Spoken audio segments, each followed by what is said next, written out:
My name is Elena Stefanou. We are here at a beautiful night with Mr. Peter Kayakoudis. Mr. Kayakoudis. Hello, Elena, τι κάνεις, καλά είσαι? Okay, everything okay. I would like you to say me some words about the great legend, Mr. George Bizos. Mr. George Bizos is absolutely a legendary figure in the legal fraternity in the world stage. He's probably the most renowned United Nations human rights legal advocate, and probably was one of the ones who probably, with the fact is that how he supported Nelson Mandela from the start, from the 50s, when Nelson Mandela was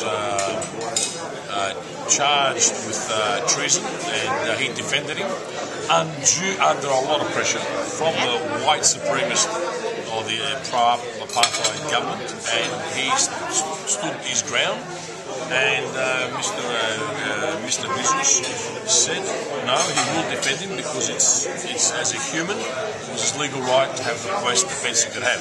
The Corfu tournament is the Spirit of Cricket Tour of Corfu. Do any of the values of the Spirit of Cricket go with George?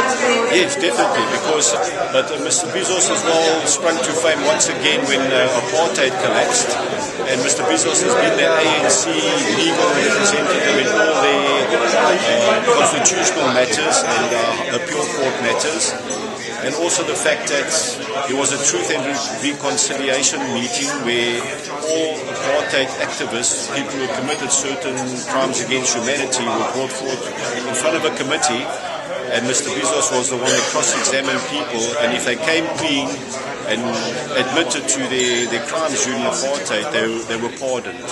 There were certain activists, obviously, that denied everything under cross-examination, and they found it difficult to get past Mr. Bizos. Well, he's an amazing son of South Africa, and his story is a truly inspiring story to all of us. The contribution that he has made to where we are today as a free nation and being embedded our democracy. He's someone that is revered across cultures, across races, and across time. Now, Sophia, tell us about your granddad. As you grew up, what you were hearing about him and what some of the fantastic things he was doing for different people in South Africa. I think as I was growing up, it was part of life. I was hearing about how good things he'd done for Mandela, but not only for him, for the people in general, people across South Africa. But tell us about your feelings when people talk about your granddad the way they do. I mean, an iconic figure in South Africa, you growing up and knowing that he's your granddad. I feel very proud of him, very proud of him. He's a great man, yeah. And a certain fondness that I think you can only have from inside the family, if I can put it that way. Yeah. What's some of the great stories he's told you about his time working as he did with Mandela and over the years with many different disadvantaged groups? Wow, the amount of stories that he's told are numerous. There's just too many to even tell.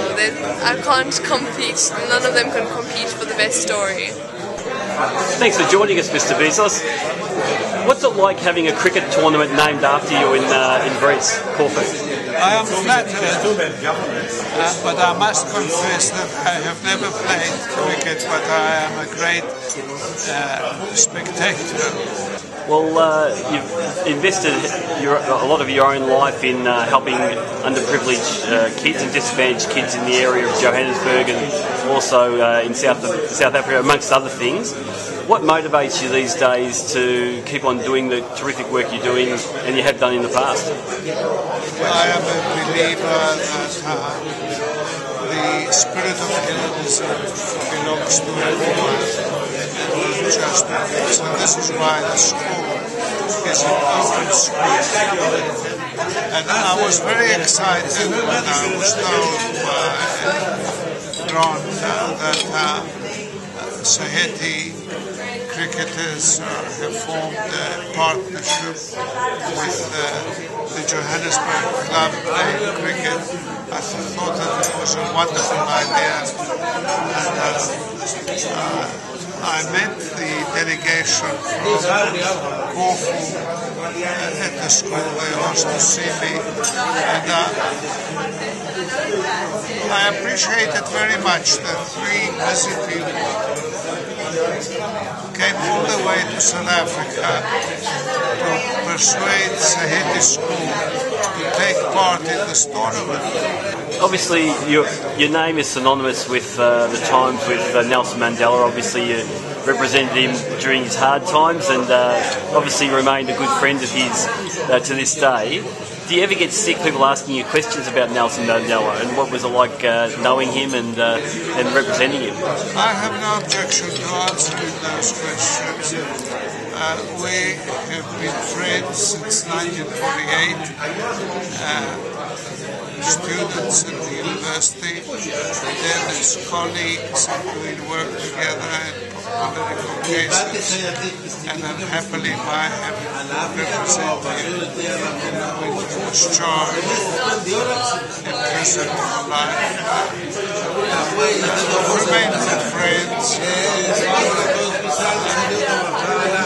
I visited him last Sunday before coming to Greece, although he doesn't comment on public affairs. Nevertheless, he's quite aware of what is going on. He reads the papers, watches television, listens to the radio.